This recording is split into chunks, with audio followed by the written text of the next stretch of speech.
Oh boy, we're in shit-stained territory for this one, aren't we? Welcome to my YouTube channel, Climinator1978 or 1978, whichever way you want to pronounce it. Been meaning to review this one for some time now. I've had it on my DVD shelf for years and years, and it's just been too good a movie to roast. So, now's the time to finally do it. Sit yourselves down, get a bowl of popcorn ready, because you want to get a beer as well. Oh yeah. Here we have the Olympus Has Fallen ripoff. He Who Dares Downing Street Siege. The film is about Major Lowe, who wears a corporal's uniform and does the American salute despite being British. And he gets fired for his insubordination from the act of the first film,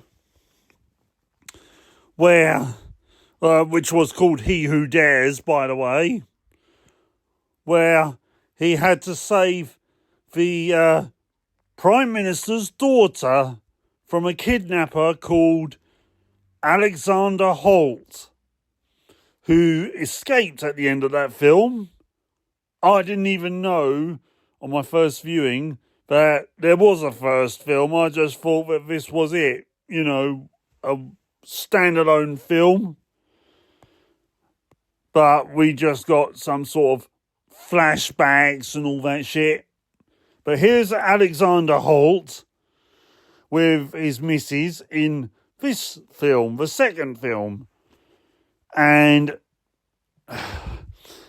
Alexander Holt is basically a bank robber who poses as a terrorist. Now, where have I heard that before?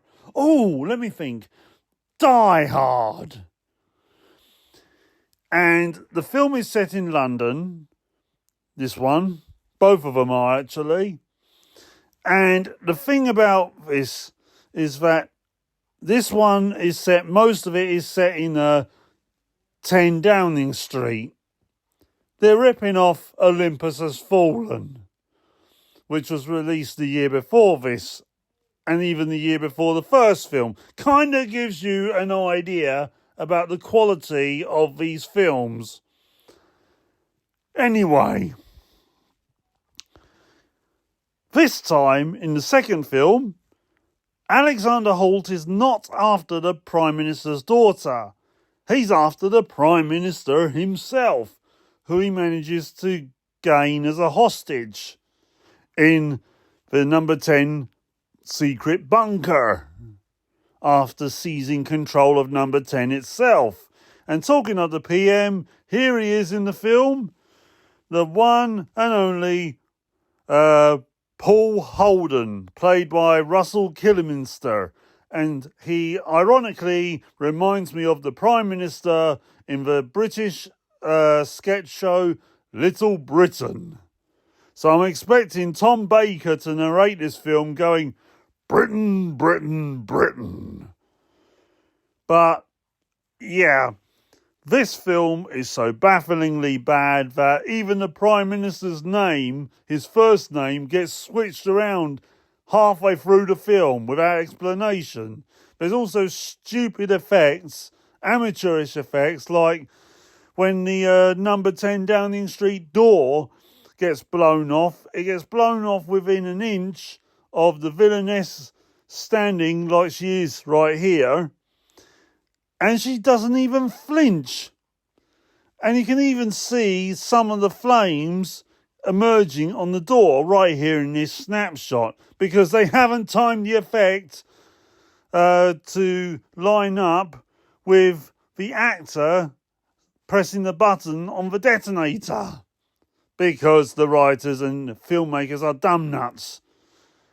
Anyway, we have right here what the henchmen look like as they're prepping to go into the attack itself. Now you see them how they look right here. They look quite menacing, don't they? They look quite intimidating, even though they look like GTA avatars. But the thing is, when they actually commit the siege, they actually dress up as police officers. And they're not stealthy, they just shoot everyone. So yeah, for a film about a siege, you think they'd try to be stealthy. And as for these two villains, my God, they're like as menacing as Rita Repulsa and Lord Zed. Seriously, the main villain is like a terrorist trying to be a stand-up comedian. So overall, this movie is just absolutely shockingly bad. Yes, it is peppered with plot holes. And seriously, it should be called Plot Hole the Movie. Like, for example, Major Lowe is wearing a colonel's uniform. He does the American salute instead of the British one. And to be honest,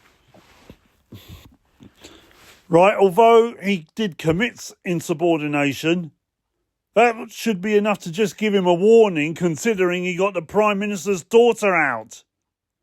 Not because, it shouldn't be enough to get him fired.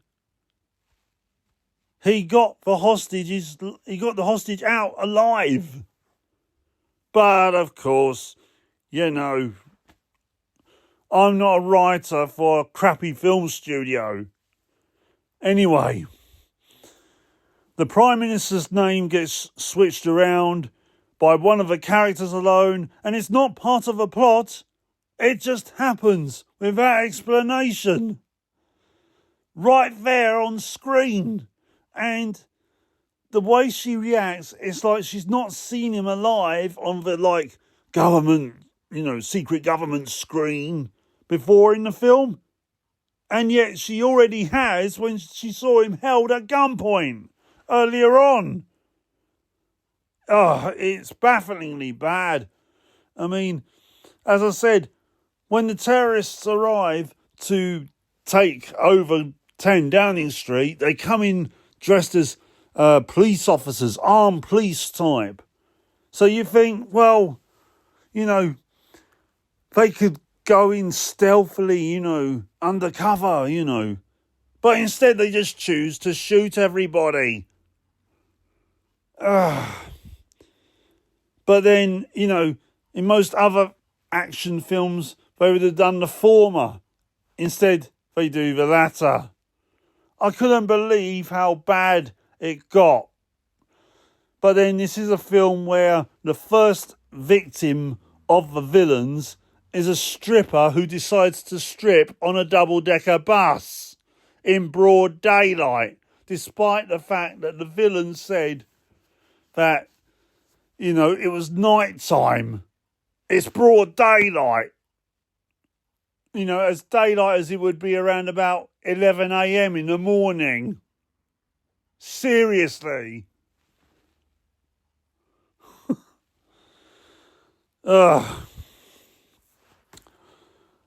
This is just the icing on the cake. There's so many other stupid plot elements.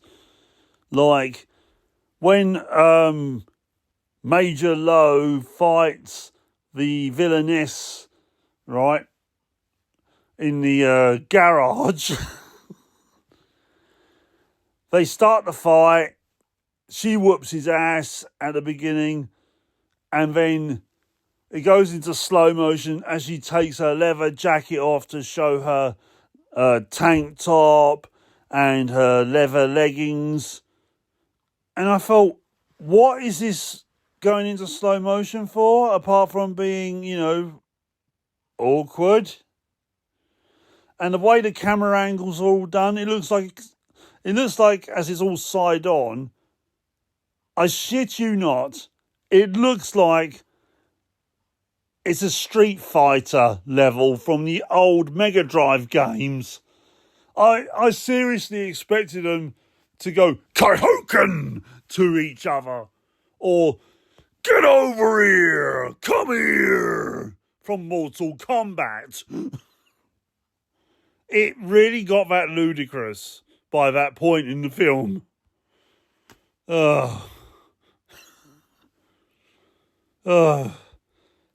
And as for the finale, I mean, they tried to put in a twist, and in a better film, it would be a decent twist because there'd have been build up to it. But here is what happens. At the very end of the film, the villain says to one of his henchmen, "We need to go, but I need a change of clothes." Then literally, within about 20 seconds after that, the villain and his henchmen come across the hero, and the hero shoots the villain dead, seemingly, as well as two henchmen, only to find out that one of the henchmen is not dead. The Prime Minister is still alive, but the henchman that's not dead gets back up. He stabs Christopher Lowe in the back, causing Christopher to slump down. And, you know, the henchman takes his mask off, and it's actually the main villain who looks no different to the guy who's dead. And, seriously. I thought you have one decoy. One decoy, you're telling me. If you're that rich, right, like you're gloating about in the film, yeah, then it's just a couple of things. One, you wouldn't need to commit the attack you're committing. Two, even if you decided to commit the attack, you wouldn't get your own hands dirty if you were that smart. And three, right, you'd have more than one decoy in case anything went wrong. This guy really ain't that smart. But that's not what really gets me. What really got to me was the villain is about to kill the hero, but the hero shares a joke with the villain, and the both of them laugh at it. They both laugh it off, like as if they're two boozed up blokes coming out of a pub after a football match. And, you know, they're a bit, you know, worse for wear, you know, bit laddish, you know. I thought, what the fuck? This guy has just gone around, you know, the most important building in the UK, and he's slaughtered everyone he's come across, and the hero wants to share a joke with him, and we're meant to find this hero relatable. Not only is he unrelatable, but the actor playing the hero he's just got no charisma at all. And the villain is just not intimidating. In fact, all the actors in this are dog shit. There's very few of them that actually give some decentish lines. But the villain is so terrible that one of his lines literally is when he says to the Prime Minister, "Malcolm, I need to pee. You stay here, Malcolm. I thought, what? Yeah, because I can really imagine villains like Hans Gruber saying to Mr. Takahi from Die Hard, Mr. Takahi, I need to pee. You stay here. Same as Colonel Stewart from Die Hard 2. Dallas International, I need to pee. You stay there, Dallas International.